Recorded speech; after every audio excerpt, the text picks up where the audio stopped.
সম্মানিত মুসল্লিয়ানে কেরাম, আল্লাহ রব্বুল আলমিনের দরবারে কোটি কোটি শুকরিয়া যে মহান রব্বুল আলমিন আমাদেরকে 1442 হিজরি সনের 6 জুলকাদা তারিখে সলাতুল জুমুয়া আদায় এবং খুতবাতুল জুমুয়া শোনার উদ্দেশ্যে আল্লাহ রব্বুল আলমিনের পবিত্র ঘর মসজিদে উপস্থিত হয়ে খুতবা পেশ করার এবং শোনার তৌফিক দিয়েছেন। সে মহান রব্বুল আলমিনের শুকর আদায় করি, সকলে বলি আলহামদুলিল্লাহ। সম্মানিত মুসল্লিয়ানে কেরাম, আজকের খুতবায় আমরা যে বিষয়টি আলোচনা করার চেষ্টা করব, বিষয়টি হলো মিন সিফাতিল মুনাফিকিন, অর্থাৎ মুনাফিকদের কিছু বৈশিষ্ট্য বা গুণাবলী প্রসঙ্গে।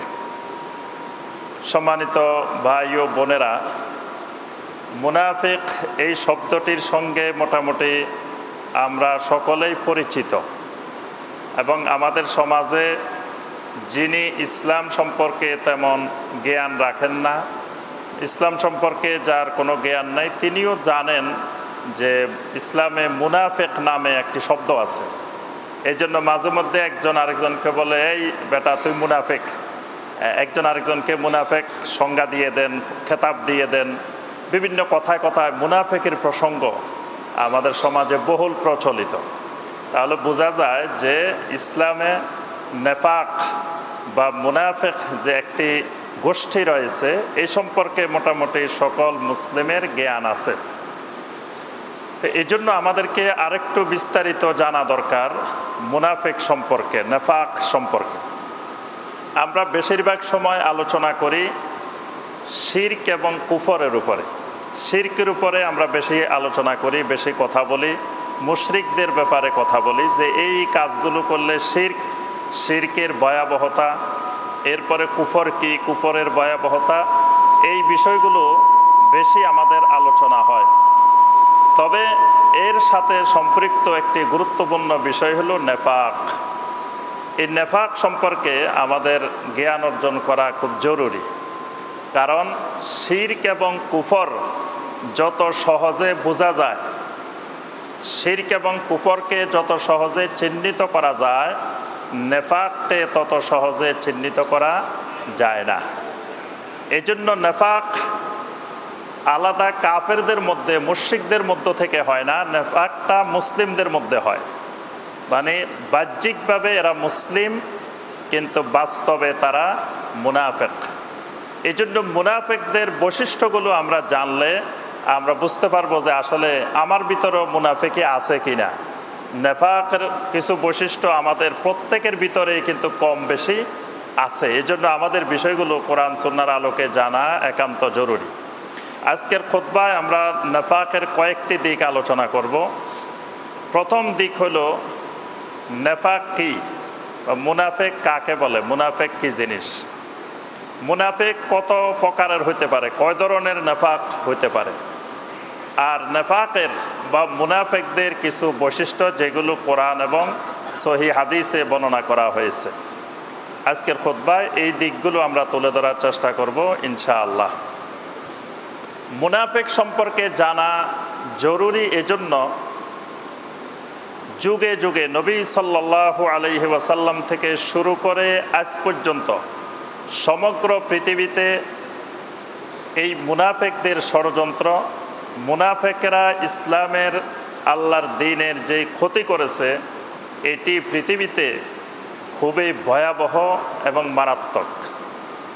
নবী সাল্লাল্লাহু আলাইহি ওয়াসাল্লামকে মুনাফিকরাই সবচেয়ে বেশি কষ্ট দিয়েছে। অর্থাৎ সবসময় নবী সাল্লাল্লাহু আলাইহি ওয়াসাল্লামকে একটি অস্থিরতার মধ্যে, মানে সুন্দর পরিবেশে যাতে নবী সাল্লাল্লাহু আলাইহি ওয়াসাল্লাম থাকতে না পারেন, দাওয়াত দিতে না পারেন, এই জন্য যত রকমের ষড়যন্ত্র করা দরকার, যত রকমের কুচক্র করা দরকার, এই সব কাজ মুনাফিকেরা করে গিয়েছে। আমরা ইসলামের ইতিহাস দেখলে আমরা বুঝতে পারি যে অনেকগুলো যুদ্ধে মুনাফিকেরা আগেই সিদ্ধান্ত নিয়ে যেত যে এই যুদ্ধে গিয়ে মুসলিমদের ভিতরে একটি ঝগড়া, বিবাদ, মারামারি লাগাই দিতে হবে। এই জন্য তারা আম্মা জান আয়েশা রাদিয়াল্লাহু তাআলা আনহার যখন গলার হার হারিয়ে গেল, খুঁজতে গেলেন, সেই ঘটনার পরে মুনাফেকেরা কত রকমের ষড়যন্ত্র করে নবী সাল্লাল্লাহু আলাইহি সাল্লামকে, আম্মা জান আয়েশাকে, আবু বকর সিদ্দিক রাদিয়াল্লাহু তাআলা আনহুর পরিবারকে কঠিন কষ্ট দিয়েছিল। এরপরে এই বনু মুস্তালিকের যুদ্ধে অনেকবার তারা মুসলিমদের ভিতরে যুদ্ধ বিগ্রহ লাগাই দেওয়ার জন্য, মারামারি লাগিয়ে দেওয়ার জন্য তারা প্রচেষ্টা চালিয়েছে। এমনকি তারা নবী সাল্লাল্লাহু আলাইহি ওয়াসাল্লামকে হত্যা করার জন্য যত কাফের মুশরিকদের পক্ষ থেকে ষড়যন্ত্র হয়েছিল, সেই ষড়যন্ত্রগুলোর ভিতরে তারা ইন্ধন জুগিয়েছিল। মদিনার ইহুদিদের সাথে তারা গোপনে যোগসাজশ রক্ষা করে নবী সাল্লাল্লাহু আলাইহি সাল্লাম এবং সাহাবাই কেরামকে মদিনা থেকে উৎখাত করার জন্য তারা চেষ্টা করেছে।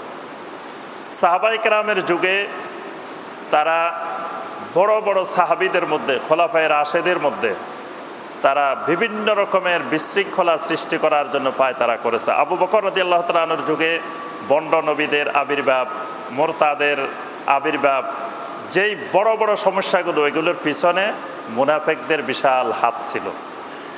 আলী রাদিয়াল্লাহু তাআলা আনহু এবং মুআবিয়া রাদিয়াল্লাহু তাআলা আনহু, এই দুইজনের মধ্যে যে সমস্ত ঘটনা ঘটেছিল, এই ঘটনাগুলোর পিছনেও মুনাফিকদের বিশাল হাত ছিল, ষড়যন্ত্র ছিল। আম্মা জান আয়েশা রাদিয়াল্লাহু তাআলা আনহার সাথে আলী রাদিয়াল্লাহু তাআলা আনহুর সাথে যে ঘটনাগুলো ঘটেছিল, এগুলার সাথেও মুনাফিকদের হাত ছিল। তারপরে ইয়াজিদ ইবনে মুআবিয়া কর্তৃক যে ঘটনা 61 হিজরিতে ঘটেছিল, যেখানে হুসাইন রাদিয়াল্লাহু তাআলা আনহু সহ আহলে বাইতের অনেক মুসলিম, অনেক ভাই বোন শাহাদাত বরণ করেছিলেন, সেই ঘটনার পিছনেও মুনাফিকদের কিন্তু হাত ছিল। এইভাবে আমরা যদি ইতিহাস দেখি, যুগে যুগে, এমনকি আজ পর্যন্ত ইসলামের সমগ্র পৃথিবীতে যত ক্ষতিকর দিক, যত ক্ষতি করার জন্য প্রচেষ্টা, কাফের মুশরিকের চাইতে মুনাফিকেরা অগ্রগামী। এজন্য আমরা কয়েকটা দিক লক্ষ্য করলে সহজে বুঝতে পারবেন। কোরআনে কারিমে আল্লাহ রাব্বুল আলামিন 300-এর উপরে আয়াত নাজিল করেছেন শুধু মুনাফিকদের ব্যাপারে। সরাসরি মুনাফিকদের প্রসঙ্গে আল্লাহ রাব্বুল আলামিন 3 শতাধিক কোরআনে কারিমের আয়াত নাজিল করেছেন। কোরআনে কারিমে একটি সূরাই আল্লাহ পাক শুধু সূরা আল মুনাফিকুন নামে শুধু মুনাফিকদের আলোচনা করেছেন একটি সূরার মধ্যে, পূর্ণাঙ্গ সূরার মধ্যেই। এরপরে আল্লাহ রাব্বুল আলামিন 17টি সূরার মধ্যে মুনাফিকদের আলোচনা বর্ণনা করেছেন কোরআনে কারিমের মধ্যে। কোরআনে কারিমের শুরুতে, সূরা আল বাকারার শুরুতে যদি আমরা লক্ষ্য করে দেখব, আল্লাহ রাব্বুল আলামিন সমস্ত মানুষকে 3 ভাগে ভাগ করেছেন। আল্লাহ পাক কোরআনে কারিমের শুরুতেই দুনিয়ার সমস্ত মানুষকে কিয়ামত পর্যন্ত 3 ভাগে ভাগ করেছেন।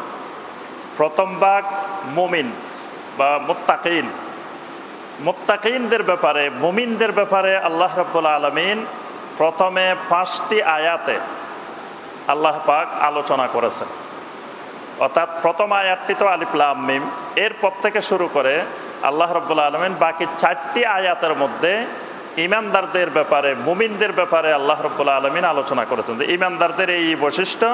আর ইমানদারদেরকে আল্লাহ বলছেন উলাইকা আলা হুদাম মির রাব্বিহিম ওয়া উলাইকা হুমুল মুফলিহুন, এরা হেদায়েতের উপরে আছে, এরা সফল কাম। এই 4টি আয়াত আলোচনা করে ইমানদারের আলোচনা শেষ। এরপরে আল্লাহ রাব্বুল আলামিন কাফেরদের আলোচনা করেছেন। ইন্নাল্লাযীনা কাফারু সাওয়াউন আলাইহিম আ আনজারতাহুম আম লাম তুনজিরহুম লা ইউমিনুন। শুধু 2টি আয়াতে আল্লাহ রাব্বুল আলামিন কাফেরদের প্রসঙ্গে আলোচনা করেছেন। এরপরে আল্লাহ রাব্বুল আলামিন 13টি আয়াতে শুধু মুনাফিকদের আলোচনা করেছেন। তাহলে দেখেন, ইমানদারদের প্রসঙ্গ আলোচনা করেছেন 4টি আয়াতে, কাফেরদের প্রসঙ্গ আলোচনা করেছেন আল্লাহ সুবহানাহু ওয়া তাআলা 2টি আয়াতে। এই 6টি আয়াতে ইমানদার এবং কাফের সম্পর্কে আল্লাহ পাক আলোচনা করেছেন। এই দুইয়ের মাঝখানে আরেকটি মারাত্মক ভয়াবহ গোষ্ঠী আছে যারা মুনাফিক। এদের প্রসঙ্গে আল্লাহ রাব্বুল আলামিন একসাথে 13টি আয়াতে এই মুনাফিকদের প্রসঙ্গে শুধু আল্লাহ পাক আলোচনা করেছেন। এরপরে এই 20টি আয়াত, প্রথম 5টি, তারপরে কাফেরদের প্রসঙ্গে 2টি, তারপরে মুনাফিকদের ব্যাপারে 13টি আয়াত। এই 20টি আয়াতের পরে আল্লাহ পাক সমস্ত মানুষকে সম্বোধন করেছেন 21 নম্বর আয়াতে, ইয়া আইয়ুহান নাস, হে দুনিয়ার সকল মানুষ। এই সকল মানুষের মধ্যে আল্লাহ রাব্বুল আলামিন ইতিপূর্বে যে 3 শ্রেণীর আলোচনা করেছেন, এই 3 শ্রেণী সবাই মানুষ। এক শ্রেণী মুমিন, এক শ্রেণী কাফের, আরেক শ্রেণী মুনাফিক। 3 শ্রেণীকে আল্লাহ পাক একসাথে সম্বোধন করে বলছেন, উবুদু রাব্বাকুম, তোমরা তোমাদের রবের একমাত্র ইবাদত করো। অর্থাৎ সবাই সব ছেড়ে দিয়ে, কুফরি ছেড়ে দিয়ে, নেফাকি ছেড়ে দিয়ে তোমরা তাওহীদের দিকে, আল্লাহর একত্ববাদের দিকে, তাওহীদুল ইবাদার দিকে ফিরে আসো। এখানে আমি যে বিষয়টি বলতে চাচ্ছিলাম সেটি হলো যে আল্লাহ পাক মুনাফিকদের প্রসঙ্গটা দেখেন কত দীর্ঘ করে আলোচনা করেছেন ঈমানদারদেরকে সতর্ক করে দেওয়ার জন্য। কারণ এই মুনাফিকেরাই মুসলিমদের জন্য বেশি ক্ষতিকর।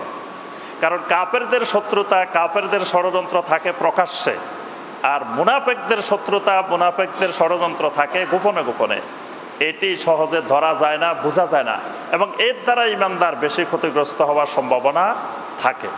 এই জন্য আমাদেরকে সবসময় নেফাক কি, নেফাকের বৈশিষ্ট্যগুলো এবং মুনাফিকি কোনো বৈশিষ্ট্য আমার ভিতরে আসতেছে কি না, এই ব্যাপারে সবসময় সজাগ থাকতে হবে। এই জন্যই আমাদের নেফাক সম্পর্কে জ্ঞান অর্জন করা জরুরি। প্রথমে আসি আমরা, নেফাক কাকে বলে, মুনাফিক কাকে বলে। মুনাফিকের অনেক সংজ্ঞা আছে। মুনাফিকটি নাফাক থেকে, নাফাক মানে সুড়ঙ্গ। যারা আরব দেশে গেছেন, সৌদি আরবে গেছেন বিশেষ করে, তারা দেখেছেন যে পাহাড়ের ভিতরে ভিতরে অনেকগুলো সৌদি আরবের রাস্তা আছে। পাহাড়ের নিচ দিয়ে সুড়ঙ্গ পথে রাস্তা আছে। পাহাড়ের এই দিক দিয়ে ঢুকে পাহাড়ের আরেক মাথা দিয়ে বাহির হয়। এরকম সুড়ঙ্গ রাস্তা অনেক দেখা যায়। এই সুড়ঙ্গগুলোকে বলা হয় নাফাক। এই নাফাক মানে সুড়ঙ্গ।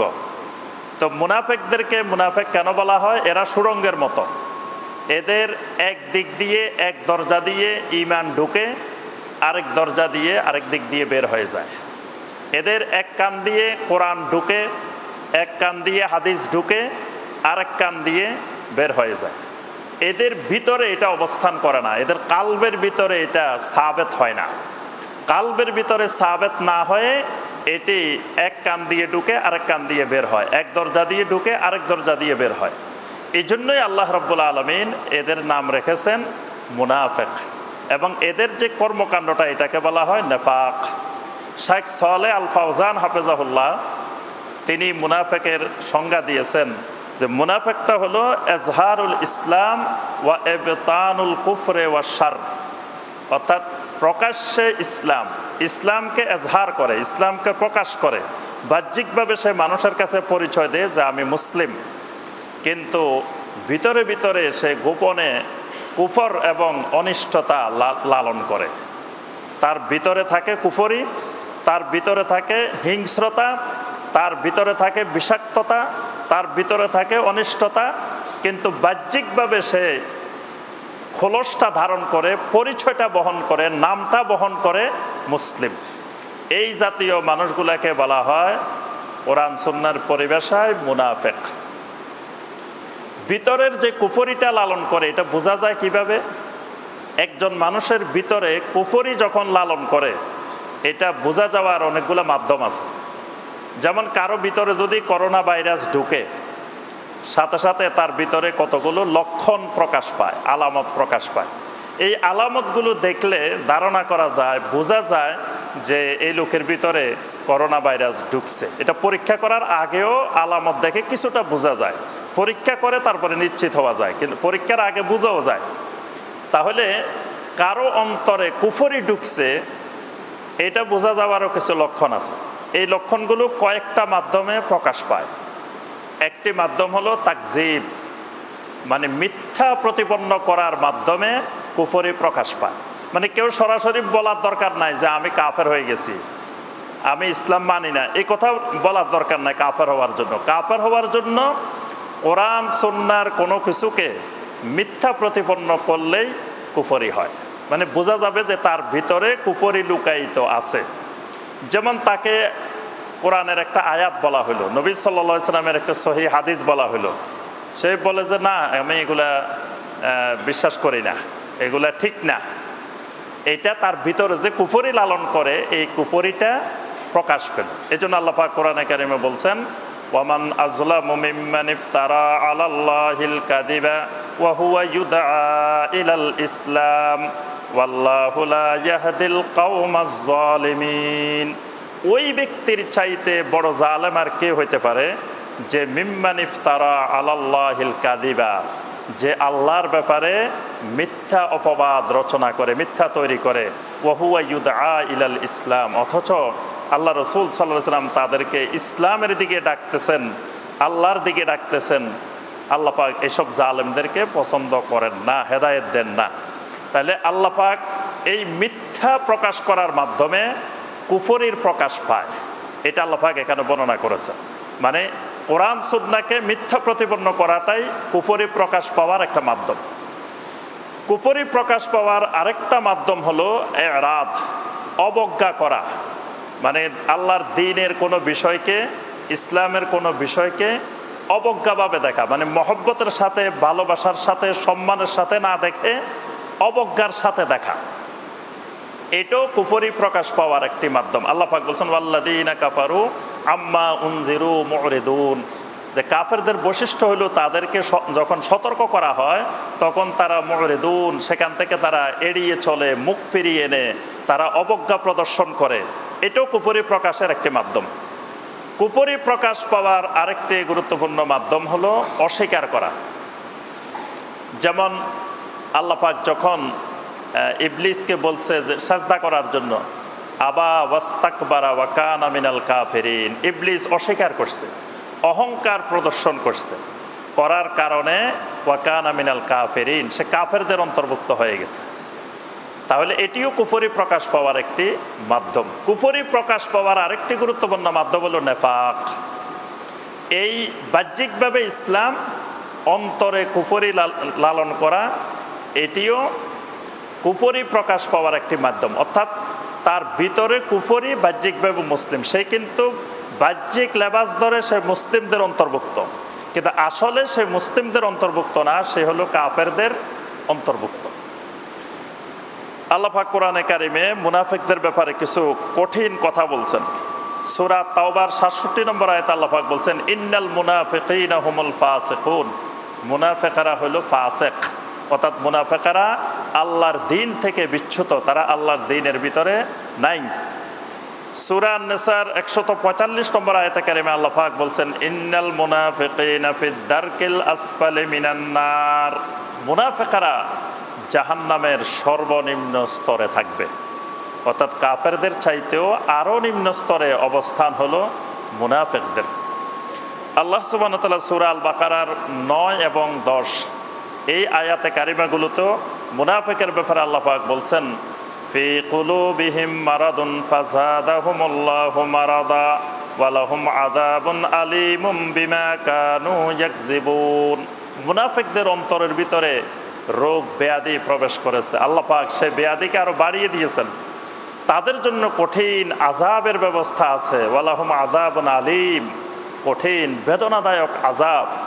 কেন? বিমা কানু ইয়াকযিবুন, তারা মিথ্যা প্রতিপন্ন করেছে, তারা আল্লাহর দ্বীনকে বিশ্বাস করতে পারে নাই, মেনে নিতে পারে নাই। এবার আমরা আসি মুনাফিকের প্রকার। মুনাফিক কয় ধরনের? মুনাফিক দুই ধরনের। এক ধরনের হলো আন-নিফাক আল-ইতিকাদি, আরেক ধরনের মুনাফিক হলো আন-নিফাক আল-আমলি। অর্থাৎ এক ধরনের মুনাফিক হলো আকীদাগত মুনাফিক, বিশ্বাসগত মুনাফিক। আরেক ধরনের মুনাফিক হলো আমলগত মুনাফিক, অর্থাৎ আমলের দিক থেকে মুনাফিক কিন্তু বিশ্বাসের দিক থেকে মুনাফিক না। এই জন্য যেটা নেফাকুল ইতিকাদি, অর্থাৎ আকীদার দিক থেকে, বিশ্বাসের দিক থেকে যেটা মুনাফিকি, যেটা নেফাক, এটার কারণে সে আর মুসলিম থাকে না, সে ইসলাম থেকে বের হয়ে যায় এবং সে স্থায়ী জাহান্নামী হয়ে যায়। আর যেটি আন-নেফাকুল আমলি, আমলি নেফাক, এটির কারণে একজন মানুষ ইসলাম থেকে পুরোপুরি খারিজ হয় না, তবে এই কাজগুলো মুনাফিকি করার কারণে এগুলো কবিরা গুনাহ এবং এগুলার কারণে তার শাস্তি হবে, এগুলার কারণে তার আযাব হবে, কিন্তু সে স্থায়ীভাবে জাহান্নামী হবে না এবং পুরাপুরি আল্লাহর দিন থেকে, মুসলিম মিল্লাত থেকে সে বের হবে না। এতেকাদি মুনাফিক কোনগুলো? সেগুলো হলো কোরআন সুন্নায় বর্ণিত যত আল্লাহর বিধিবিধান আছে, ইসলামী আকীদার যতগুলো বিষয় আছে, এই বিষয়গুলো সে কোনো একটি বিষয় অন্তর থেকে অস্বীকার করে, অন্তর থেকে মেনে নিতে পারে না, অন্তর থেকে সে গ্রহণ করতে পারে না, এই জাতীয় হলে সেটা নেফাকুল এতেকাদি। আর কিছু আছে সে সব মেনে নিতে পারে, কিন্তু আমলগুলো, মুনাফিকের কিছু বৈশিষ্ট্য নবী সাল্লাল্লাহু আলাইহি ওয়াসাল্লাম বর্ণনা করেছেন। যেমন একটি হাদিসে নবী সাল্লাল্লাহু আলাইহি ওয়াসাল্লাম বলেছেন, আয়াতুল মুনাফিকি সালাসুন, মুনাফিকের নিদর্শন, মুনাফিকের লক্ষণ হলো তিনটি। ইজা হাদ্দাসা কাযিবা, যখন কথা বলে সে মিথ্যা কথা বলে। ওয়াইদা উতুমিনা খানা, তার কাছে আমানত রাখা হলে সে খেয়ানত করে। ওয়াইজা ওয়াদা আখলাফা, ওয়াদা করলে সে ওয়াদা সে ভঙ্গ করে। আরেকটি হাদিসে নবী সাল্লাল্লাহু আলাইহি ওয়াসাল্লাম চারটি বৈশিষ্ট্য বলছেন, আরবাউম মান কুন্না ফীহি কানা মুনাফিকান খালিসা, কারো ভিতরে যদি এই চারটি বৈশিষ্ট্য থাকে সে খালেস মুনাফিক। নবী সাল্লাল্লাহু আলাইহি ওয়াসাল্লাম বলছেন এই চারটির যে কোনো একটি থাকলেও সে তার ভিতরে মুনাফিকের বৈশিষ্ট্য আছে যতক্ষণ না সে তা পরিত্যাগ করে। সেখানে নবী সাল্লাল্লাহু আলাইহি ওয়াসাল্লাম আরেকটি বিদ্রুপ করেছেন যে ওয়াইদা খাসামা ফাজারা, যখন কারো সাথে তার বিরোধ হয়, একটু মনোমালিন্য হয়, তখন সে অশ্লীল বাক্য ব্যবহার করে, খারাপ শব্দ ব্যবহার করে, এটাও মুনাফিকের একটি বৈশিষ্ট্য। এই যে বৈশিষ্ট্যগুলো, এগুলো হলো আমলগত মুনাফিকের, আমলগত নেফাকের বৈশিষ্ট্য। এগুলোর কারণে সে ইসলাম থেকে বের হয়ে যায় না। তবে আকীদার ক্ষেত্রে, বিশ্বাসের ক্ষেত্রে যদি কোনো কিছু অন্তর থেকে সে গ্রহণ করতে না পারে, তখন সেটি আন-নিফাক আল-ইতিকাদি, এটার কারণে সে ইসলাম থেকে বের হয়ে যায় এবং স্থায়ী জাহান্নামী হয়ে যায়। এবার আসি আমরা কয়েকটি গুরুত্বপূর্ণ মুনাফিকের বৈশিষ্ট্য, মুনাফিকের সিফাত, যেই সিফাতগুলো অন্তরে মুনাফিকি ঢুকলে আস্তে আস্তে তার ভিতরে এই লক্ষণগুলো একটার পর একটা প্রকাশ পেতে থাকে। এর মধ্যে অন্যতম একটি লক্ষণ হলো আল কাসলু ফিল ইবাদাহ, আল্লাহর ইবাদতের ক্ষেত্রে অলসতা চলে আসে তার ভিতরে। আল্লাহর ইবাদতের ক্ষেত্রে অলসতা আসে। এই অলসতা আসা মানে আল্লাহর ইবাদত করার ক্ষেত্রে আগ্রহ নাই, মানে আল্লাহর ইবাদত করার জন্য অন্তরের দিক থেকে গভীর স্পৃহা, প্রবল আগ্রহ, রাগাবান ওয়া রাহবান, অর্থাৎ আগ্রহ সহকারে, আল্লাহর ভয় সহকারে, মজা পেয়ে, তৃপ্তি পেয়ে আল্লাহর ইবাদত করা, এটা তার ভিতরে থাকে না। কারণ ঈমান হলো একটি মজার জিনিস। নবী সাল্লাল্লাহু আলাইহি ওয়াসাল্লাম বলেছেন যাকা তুআমাল ঈমান, ওই ব্যক্তি ঈমানের স্বাদ পেয়েছে, ঈমানের মজা পেয়েছে, যে মান রাদিয়া বিল্লাহি রাব্বা, যে আল্লাহ রাব্বুল আলামিনকে একমাত্র রব হিসাবে মেনে নিতে পেরেছে, সন্তুষ্ট হয়েছে, তারপরে নবী সাল্লাল্লাহু আলাইহি ওয়াসাল্লামকে রাসূল হিসাবে স্বীকৃতি দিতে পেরেছে, তারপরে ইসলামকে দিন হিসাবে গ্রহণ করতে পেরেছে।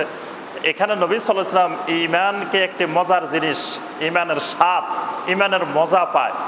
কিন্তু যে মুনাফিক সে ঈমানের মজা পায় না, ঈমানের কোনো স্বাদ পায় না। সে যদি ইবাদত করেও আল্লাহর ইবাদত, তো তার মনের থেকে করে না এবং অলসতা ভাব সহকারে সে আল্লাহর যে কোনো ইবাদত করে। এই জন্য যার অন্তরে মুনাফিকি আছে, সে যদি সলাতও আদায় করে, তো সলাতের মধ্যেও সে অলসতার সাথে সলাত আদায় করে, অর্থাৎ খুশু খুজুর সাথে আগ্রহ নিয়ে সে ইবাদত করে না। আল্লাহ পাক সূরা আন-নিসার 142 নম্বর আয়াতে বলছেন ওয়া ইযা ক্বামু ইলাস সালাতি ক্বামু কুসালা, এরা সলাতে যখন দাঁড়ায় তখন অলসতাপূর্ণভাবে, অলস ভাব নিয়ে, মানে অন্তর থেকে চাচ্ছে না।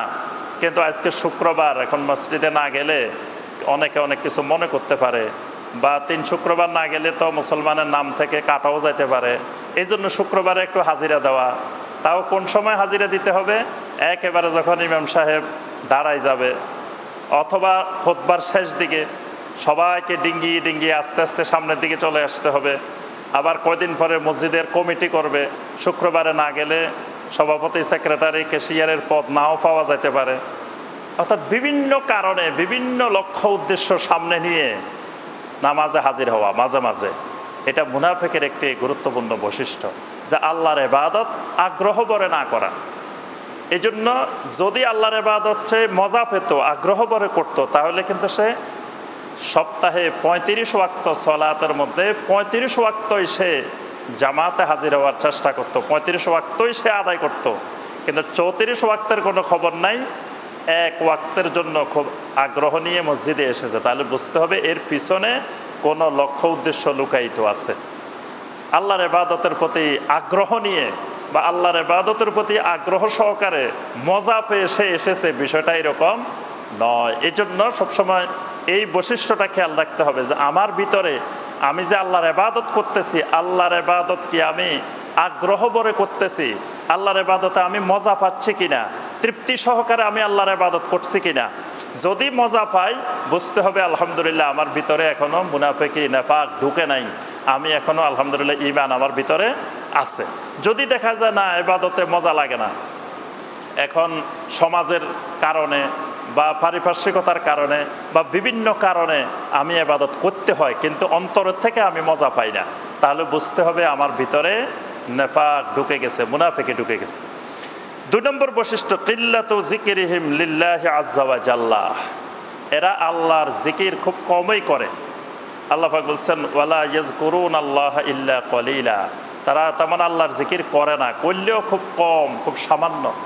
অর্থাৎ এরা মুনাফিকের একটা গুরুত্বপূর্ণ বৈশিষ্ট্য হলো যে এরা আল্লাহর জিকির এদের জবান দিয়ে আসে না, আল্লাহর জিকির মুখ দিয়ে আসে না, কখনো বলেও তাদের মুখ দিয়ে সুবহানাল্লাহ আসে না, মুখ দিয়ে আলহামদুলিল্লাহ আসে না, মুখ দিয়ে আল্লাহু আকবার আসে না, মুখ দিয়ে জাযাকাল্লাহু খাইরান আসে না, মুখ দিয়ে শুকরান আসে না, মুখ দিয়ে আসসালামু আলাইকুম আসে না। আসে অন্যান্য শব্দ, থ্যাংক ইউ, তারপরে আসে আপনার গুড মর্নিং, আসে আরও বিভিন্ন শব্দ আসে মুখ দিয়ে, কিন্তু ইসলামী পরিভাষাগুলো, আল্লাহর জিকিরগুলো, এগুলো তার জবান দিয়ে আসতে চায় না। তো এরকম যখনই দেখা যাবে যে আল্লাহর জিকিরগুলো তার জবান দিয়ে আসতে চায় না, আল্লাহর জিকির করতে চায় না, আল্লাহর জিকিরে মজা পায় না, কোরআনে কারিম তেলাওয়াত করতে ভালো লাগে না, কোরআনে কারিম মাসে একবারও ধরে না, কোরআনে কারিম তেলাওয়াতের প্রয়োজনীয়তা মনে করে না। কেউ মারা গেলে তখন মৃত ব্যক্তির জন্য কোরআন বাহির করে, জীবিত ব্যক্তির জন্য কোরআন সুন্দর করে কভারে ভালো করে কভার লাগিয়ে উপরে তুলে রেখে দেওয়া হয়। তাহলে বুঝতে হবে এই আল্লাহর জিকির না করা, আল্লাহর জিকির থেকে গাফেল থাকা, আল্লাহর জিকির সামান্য সামান্য করা, এটিও নেফাকের, মুনাফিকের একটি গুরুত্বপূর্ণ আলামত, মুনাফিকের একটি সিফাত। এরপরে মুনাফিকের একটি সিফাত হলো লামজুল মুত্তাবিঈন মিনাল মুমিনিন ওয়াস সালিহিন। মুনাফিকেরা সবসময় দিনদার, সালেহীন, মুমিনদেরকে সবসময় তিরস্কার করে, খারাপ ভঙ্গিতে দেখে, সবসময় ঠাট্টা বিদ্রুপ করে ইমানদারদেরকে নিয়ে। অর্থাৎ ইমানদারদেরকে তারা দুনিয়াতে সবচাইতে বোকা মনে করে, আর সে নিজেকে খুব চালাক মনে করে, খুব পণ্ডিত মনে করে, সে অনেক বড় বুদ্ধিজীবী মনে করে। কিন্তু যারা সালেহীন, যারা মুত্তাকিন, দিনদার মুসলিম, এদেরকে এরা মনে করে মানুষগুলো কিছু বুঝে না, এগুলা ধর্মের কারণে অন্ধ হয়ে গেছে, এগুলো ধর্মের জালে এমনভাবে আবদ্ধ হয়ে গেছে যে নেশার মতো ধর্মকে গ্রহণ করে ফেলছে। অর্থাৎ ইমানদারদেরকে দেখলে এদের মনে খুব খারাপ লাগে, ইমানদারদেরকে ঠাট্টা বিদ্রুপ করে, ইমানদারদেরকে নিয়ে হাসি তামাশা করে। আল্লাহ পাক কোরআনে কারিমে অনেক জায়গায় এই কথাটা বলছেন। কোরআনে কারিমে সূরা আল আনফালের 49 নম্বর আয়াতে আল্লাহ পাক বলছেন ইয ইয়াকুলুল মুনাফিকুনা ওয়াল্লাযীনা ফী কুলুবিহিম মারাদুন গাররা হাউলাই দীনুহুম। মুনাফিকেরা এবং যাদের অন্তরে রোগ আছে তারা বলে বেড়ায় যে গাররা হাউলাই দীনুহুম, আহারে এই যুবকগুলাকে তাদের দিন তাদেরকে ধোঁকায় ফেলে দিয়েছে। অর্থাৎ এরা দিনের কারণে এমন পাগল হয়ে গেছে, এরা জিহাদের ময়দানে যায়, জীবনও দিয়ে দিতে পারে, এরা দেখি রাত্রের 3টা বাজে উঠে তাহাজ্জুদও পড়ে ফেলতে পারে। মানে দিন এরা এমনভাবে গ্রহণ করে নিয়েছে যে এদের দিনের কারণে এরা দুনিয়া সব ছেড়ে দিতে পারে। অর্থাৎ এটা নিয়ে মুনাফিকরা হাসি তামাশা করে, ঠাট্টা করে। তারপর সূরা আল বাকারার শুরুতেই যেখানে আল্লাহ পাক মুনাফিকদের প্রসঙ্গে 13টি আয়াত বর্ণনা করেছেন, সেখানে আল্লাহ পাক বলছেন ওয়াইদা লাকুল্লাযীনা আমানু ক্বালু আমান্না ওয়াইদা খালাউ ইলা শায়াতিনহিম ক্বালু ইন্না মাআকুম ইন্নামা নাহনু মুস্তাহজিউন। তারা কাফেরদের কাছে গিয়ে বলে, মিয়া আমরা যে মুসলিমদের সাথে উঠা বসা করি, চলাফেরা করি এদের সাথে, তোমরা কি মনে করো আমরা অন্তর থেকে এদেরকে ভালোবাসি বা অন্তর দিয়ে উঠা বসা করি? আমরা তো একটু ঠাট্টা করি, মস্করা করি, উপহাস করি এদের সাথে। মানে এটাকে তারা, ইমানদারদেরকে তারা উপহাসের ছলে দেখে। এটা মুনাফিকের একটি গুরুত্বপূর্ণ বৈশিষ্ট্য। আজকে দেখবেন অনেক মুসলিম পাবেন যারা নাম মুসলিম, পরিচয় মুসলিম বহন করে, কিন্তু ইসলামের বিভিন্ন বিষয় নিয়ে তারা হাসি তামাশা করে, ঠাট্টা বিদ্রুপ করে। দাড়িওয়ালা দেখলে দাড়ি নিয়ে তারা খুব মজা করে, তারপরে বোরকা দেখলে, হেজাব দেখলে তারা এগুলো নিয়ে খুব হাসি তামাশা করে, তারপরে ইসলামের বিভিন্ন বিধিবিধান নিয়ে তারা ঠাট্টা বিদ্রুপ করে, ইসলামের ফারাইজের বিধান, ইসলামের বিভিন্ন বিধান নিয়ে তারা মানে ঠাট্টা হাসি তামাশা করতে থাকে। তাহলে বোঝা যায় এটা মুনাফিকের একটি বড় লক্ষণ, যে এদের ভিতরে আসলে মুনাফিকে লালন করে। 4 নম্বর বৈশিষ্ট্য আল ইস্তিহজাউ বিল কোরআন ওয়াস সুন্নাহ। এরা কোরআন সুন্নাহ নিয়েও ঠাট্টা বিদ্রুপ করে। এরা আল্লাহকে নিয়ে, আল্লাহর রসুলকে নিয়ে, আল্লাহর দ্বীন নিয়ে, আল্লাহর আয়াত নিয়ে এরা ঠাট্টা বিদ্রুপ করে। সূরা তাওবার 65 এবং 66 নম্বর আয়াতে আল্লাহ পাক বলছেন, কুল আবিল্লাহি ওয়া আয়াতিহি ওয়া রাসূলিহি কুনতুম তাস্তাহজিউন লা তা'তাযিরু কাদ কাফারতুম বা'দা ঈমানিকুম। যে রাসূল আপনি বলুন, তোমরা আল্লাহকে নিয়ে, আল্লাহর আয়াত নিয়ে, আল্লাহর রাসূলকে নিয়ে ঠাট্টা বিদ্রুপ করো, তোমরা লা তা'তাযিরু, কোনো ওজর পেশ করা যাবে না যে আমরা এমনি বলছি, এমনি ঠাট্টা করছি, কিছুক্ষণ মস্করা করছি, এরকম ওজর পেশ করা যাবে না। কাদ কাফারতুম বা'দা ঈমানিকুম, ঈমানের পরে তোমরা কাফের হয়ে গেছো, তোমরা কুফরি করে ফেলেছো। তাহলে এটা মুনাফিকের একটি বড় বৈশিষ্ট্য, যে এরা সবসময় কোরআন সুন্নাহ নিয়ে, আল্লাহকে নিয়ে, রাসূলকে নিয়ে, দ্বীন নিয়ে এরা হাসি তামাশা করে, ঠাট্টা করে, উপহাস করে। এটাও একটি মুনাফিকের বৈশিষ্ট্য। এরপরে এরা আত-তাখাল্লুফু আন সলাতিল জামাআহ, জামাতে সলাত থেকে সবসময় পিছিয়ে থাকে। মানে জামাতে সলাত আদায় করতে এদের মন চায় না, জামাতে পাওয়া যায় না। তাহলে জামাতে না পাওয়া যাওয়া এটাও মুনাফিকের লক্ষণ। এখন যে একেবারেই পড়ে না, সলাতে আদায় করে না, এবার এটা কিসের লক্ষণ? মানে সলাত আদায় করে কিন্তু জামাত থেকে সবসময় পিছিয়ে থাকে, জামাতে ঠিক মতো হাজির হইতে পারে না, এটাও মুনাফিকের একটা আলামত। তা যিনি সলাতে আদায় করে না, এটা পুরোপুরি ঈমান হারানোরই আলামত, অর্থাৎ কুফরির আলামত।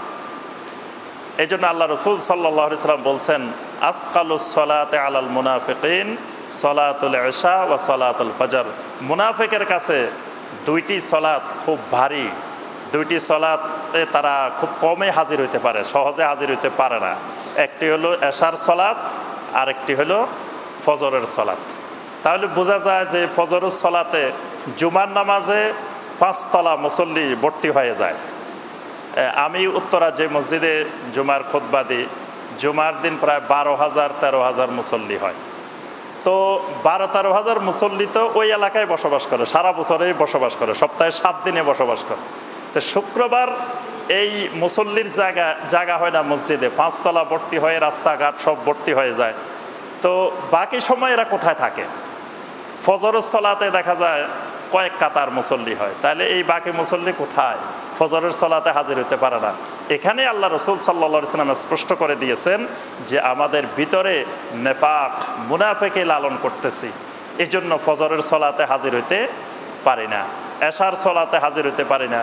অর্থাৎ জামাত থেকে দূরে থাকা, জামাতে আসার ব্যাপারে অলসতা প্রদর্শন করা, জামাত না পাওয়া, এটাও মুনাফিকের একটি আলামত। কারণ মুনাফিকি একটা রোগ, নেফাক অন্তরের একটি বড় রোগ। তো রোগ যাকে ধরবে, রোগের আস্তে আস্তে কিছু পার্শ্ব প্রতিক্রিয়া, কিছু খারাপ লক্ষণ আস্তে আস্তে দেখা যাবে। তো যখনই দেখা যাবে যে আমি ফজরের জামাত ধরতে পারি না, আমি বিভিন্ন জামাতে হাজির হইতে পারি না, আমি মসজিদে যেতে যেতে জামাত চলে যায়, প্রতি ওয়াক্তে এরকম হয়, তো বুঝতে হবে আমার ভিতরে আস্তে আস্তে মুনাফিকের গাছ গজাইতেছে, আস্তে আস্তে মুনাফিকের বীজ আমার ভিতরে ঢুকতেছে। তখনই সতর্ক হয়ে এটার বিরুদ্ধে ব্যবস্থা নেওয়া শুরু করতে হবে। এরপরে মুনাফিকের একটি বড় বৈশিষ্ট্য হলো মুখালাফাতু যাহির লিল বাতিন, জাহের আর বাতিনে মিল না থাকা, মানে প্রকাশ্যে একরকম, ভিতরে আরেক রকম। আজকে আমাদের মানে চারিদিকে তাকাইলে আমরা দেখব যে যারা আমরা ইসলাম চর্চা করি, ইসলাম মানার চেষ্টা করি, আমাদের খোলসের মধ্যে শুধু উপরে আমরা ইসলাম পালন করার চেষ্টা করি, চেহারা চুরোতে আমাদের ইসলাম, কিন্তু বাস্তব জীবনে আমাদের সাথে লেনদেন করলে মানুষ বুঝে যে আমাদের ইসলাম কতটুকু চর্চা করি। কারো থেকে টাকা ধার নিতে পারলে বোঝা যায় যে ইসলাম কতটুকু আছে না আছে।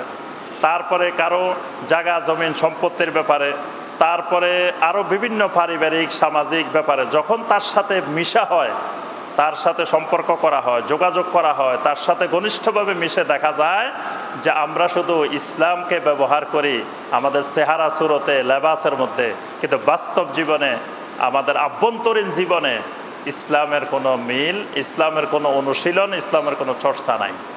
এর কারণ এটা মুনাফিকের বৈশিষ্ট্য। আল্লাহ পাক সূরা আল মুনাফিকুনের প্রথম আয়াতে বলছেন, ইযা জাআকাল মুনাফিকুনা ক্বালু নাশহাদু ইন্নাকা লা রাসূলুল্লাহ ওয়াল্লাহু ইয়ালামু ইন্নাকা লা রাসূলু ওয়াল্লাহু ইয়াশহাদু ইন্নাল মুনাফিকিনা লাকাযিবুন। মুনাফিকদের বৈশিষ্ট্য হলো এরা বাহ্যিকভাবে একরকম থাকে, আভ্যন্তরীণভাবে এরা অন্যরকম থাকে। এটা মুনাফিকের বড় বৈশিষ্ট্য। এরপরে মুনাফিকের একটি বৈশিষ্ট্য হলো আল আমরু বিল মুনকার ওয়ান নাহি আনিল মারুফ, যে ইমানদারের বৈশিষ্ট্য হলো ইমানদার সবসময় মারুফ কাজে, ভালো কাজের, সৎ কাজের আদেশ দেয়, অসৎ কাজে নিষেধ করে। আর মুনাফিকের বৈশিষ্ট্য হলো এরা সবসময় খারাপ কাজের আদেশ দেয় আর ভালো কাজ থেকে বাধা দেয়। ভালো কাজ যেখানে হবে, একটি কল্যাণকর কাজ হবে, একটি দ্বীনি কাজ হবে, এই কাজে বাধা সৃষ্টি করবে। আর যেখানে খারাপ কাজ হবে সেটাতে উৎসাহ যোগাবে, সেটার ব্যাপারে খুব আগ্রহী হবে, সেটাকে সর্বপ্রকার সহযোগিতা করবে। তাহলে বুঝতে হবে তার ভিতরে মুনাফিকি আছে। এটা মুনাফিকের বড় একটি আলামত। মুনাফিকের আরেকটা বৈশিষ্ট্য হলো আদমুল ফিকহি ফিদ্দীন। মুনাফিককে আল্লাহ রাব্বুল আলামিন কখনো দ্বীনের ফিকহ দান করেন না, দ্বীনের সঠিক বুঝ আল্লাহ রাব্বুল আলামিন মুনাফিককে দান করেন না। মুনাফিক দ্বীন সম্পর্কে যা বুঝে সঠিক বুঝে না। মুনাফিক দ্বীনের বিকৃতভাবে দ্বীনকে বুঝে। এজন্য জাল হাদিস তৈরি করার ব্যাপারে যাদের অবদান বেশি ছিল, তোর মধ্যে মুনাফিকদের বিশাল অবদান ছিল। তারা নবী সাল্লাল্লাহু আলাইহি সাল্লামের নামে অসংখ্য জাল হাদিস তারা তৈরি করছে। এবং আজকের যুগে বা যুগে যুগে যাদের ভিতরে নেফাক লালন করে, যাদের ভিতরে মুনাফিকি আছে, তারা কখনো সঠিকভাবে দ্বীন বুঝে না। দ্বীনকে তারা বিকৃতভাবে বুঝে, যে তারা মনে করে এটাই মনে হয় দ্বীন, এটাই মনে হয় দ্বীন। তাদের ইচ্ছা অনুযায়ী দ্বীনকে বুঝে, কিন্তু কোরআন এবং সুন্নাহ দিয়ে তারা দ্বীনকে বুঝে না। অর্থাৎ দ্বীন বুঝার ক্ষেত্রে আল্লাহ পাক তাদেরকে নিয়ামত দেন না, কারণ আল্লাহ পাক তাকে কল্যাণকর জিনিসটা দেন না। কল্যাণকর জিনিস আল্লাহ যাকে দিতে চান তাকে আল্লাহ পাক দ্বীনের সঠিক জ্ঞানটা দেন। মান ইউরিদিল্লাহু বিহি খাইরান ইউফাক্কিহু ফিদ্দীন। আল্লাহ পাক কারো কল্যাণ কামনা করলে, কল্যাণ চাইলে আল্লাহ পাক তাকে দ্বীনের ফিকহ দান করেন। কিন্তু মুনাফিকদের ব্যাপারে আল্লাহ পাক বলছেন যে যালিকা বিআন্নাহুম আমানু সুম্মা কাফারু ফাতুবিআ আলা কুলুবিহিম ফাহুম লা ইয়াফকাহুন, যে এরা ঈমান আনছে আবার কুফরি করছে, এই কারণে আল্লাহ পাক তাদের উপরে এমনভাবে তাদের অন্তরে মোহর মেরে দিয়েছেন, সিল মেরে দিয়েছেন যে ফাহুম লা ইয়াফকাহুন, আর তারা দ্বীনকে সঠিকভাবে বুঝে না, দ্বীনকে সঠিকভাবে জানে না। দ্বীনকে যতটুকু বুঝে বিকৃতভাবে দ্বীন বুঝে, এটাও মুনাফিকের একটি আলামত। এজন্য দ্বীনকে সঠিকভাবে বুঝতে পারা এটাও ঈমানের আলামত, যে আল্লাহ পাক আমাকে ভালোবাসেন, আল্লাহ পাক পছন্দ করেন, আল্লাহর নিয়ামত ঈমান আমাকে দিয়েছেন বলে আমি দ্বীনকে সঠিকভাবে বুঝতে পেরেছি। সম্মানিত ভাই ও বোনেরা, আর কিছু আলামত আমরা আমলি আলামত একটু আগে বলছি, যে নবী সাল্লাল্লাহু আলাইহি ওয়াসাল্লাম যেগুলো বলছেন, কথা বললে মিথ্যা কথা বলা, এটা তো এখন একবারে অহরহ, বরং সত্য কথা বলার লোক খুঁজে পাওয়া এটাই আজকে দুর্লভ। এটা রাস্তা দিয়ে হারিকেন দিয়ে খুঁজে বা টর্চ লাইট দিয়ে খুঁজে এরকম মানুষ খুঁজে পাওয়া খুব মুশকিল, যিনি সবসময় সত্য কথা বলেন, মিথ্যা বলেন না। বর্তমানে মিথ্যা বলাটা বড় বুদ্ধিমানের লক্ষণ। যিনি যত বেশি মিথ্যা কথা সুন্দর করে সাজিয়ে গুছিয়ে বলতে পারেন, তিনি তত বেশি বুদ্ধিমান, তত বড় বুদ্ধিজীবী। এবং মিথ্যা ঘটনা, মিথ্যা হাদিস, মিথ্যা বিষয় সুন্দর করে সুর দিয়ে যিনি বয়ান করতে পারেন, উনিও বড় বক্তা। অর্থাৎ মিথ্যার জয় জয়কার। সত্য যিনি বলেন, সত্য বলার চেষ্টা করেন, তাকে মানুষ মনে করে বুদ্ধিশুদ্ধি নাই, এ তো বোকা, এরে দিয়ে দুনিয়ার কোনো কাজ হবে না, এ সত্য কথা বলে দে, এ এত চালু না, এত চালাক না, এ বোকা শোকা। সত্য বলাটা হলো বোকার লক্ষণ সমাজে, আর মিথ্যা বলাটা বুদ্ধিমানের লক্ষণ। অথচ নবী সাল্লাল্লাহু আলাইহি ওয়াসাল্লাম বলছেন ইজা হাদ্দাসা কাযাবা, মুনাফিকের আলামত যে যখন কথা বলবে মিথ্যা কথা বলবে। তারপরে ওয়াদা করলে খেলাপ করা, তারপরে যখন তার কাছে কোনো আমানত রাখা হয়, যে কোনো আমানত, সে আমানত সে খেয়ানত করে। এরপরে সে মুসলিমকে গালিগালাজ করে, ঝগড়াঝাটি করার সময় অশালীন ভাষা ব্যবহার করে, কোনো একটা বিরোধ হলে মুসলিমের ক্ষতি করার জন্য চেষ্টা করে। এই জাতীয় অসংখ্য আমলই বৈশিষ্ট্য নবী সাল্লাল্লাহু আলাইহি ওয়াসাল্লাম বর্ণনা করেছেন। সম্মানিত ভাই ও বোনেরা, এই মুনাফিকের যে আলামতগুলো কোরআন এবং সুন্নায় বর্ণিত হয়েছে, আজকে আমরা যদি গভীরভাবে লক্ষ্য করে দেখি, কম বেশি একটা, দুইটা, তিনটা, চারটা, পাঁচটা আমাদের সবার ভিতরে কিন্তু প্রবেশ করে গেছে এবং আমাদের ঘরে ঘরে এই মুনাফিকের বৈশিষ্ট্যগুলো ঢুকে গেছে। এজন্য সম্মানিত ভাইরা, মুনাফিকের রোগ থেকে ঈমানকে বিশুদ্ধ করতে হলে, ঈমানকে কুফরি থেকে, নেফাক থেকে, শিরক থেকে পরিচ্ছন্ন করে সহি আকীদার অনুসারী হতে হলে, বিশুদ্ধ ঈমানের অধিকারী হতে হলে মুনাফিকের বৈশিষ্ট্যগুলো অবশ্যই পরিত্যাগ করা লাগবে। মুনাফিকি থেকেও, নেফাক থেকেও ঈমানকে বিশুদ্ধ করতে হবে। আল্লাহ রাব্বুল আলামিন আমাদের সবাইকে শিরিক, কুফর, নেফাক থেকে আমাদের ঈমানকে বিশুদ্ধ করার তৌফিক দান করুন। আল্লাহ পাক আমরা দুনিয়া যতদিন বেঁচে থাকি ইসলামের উপরে বেঁচে থাকার তৌফিক দান করুন, এবং দুনিয়া থেকে যখন আল্লাহ পাক আমাদেরকে তলব করবেন ঈমানের সাথে মৃত্যুবরণ করার তৌফিক দান করুন। আমিন ইয়া রাব্বাল আলামিন। আকুলু কাওলি হাদা ওয়া আস্তাগফিরুল্লাহ লি ওয়া লাকুম ফাস্তাগফিরু ইন্নাহু হুয়াল গফুরুর রহিম।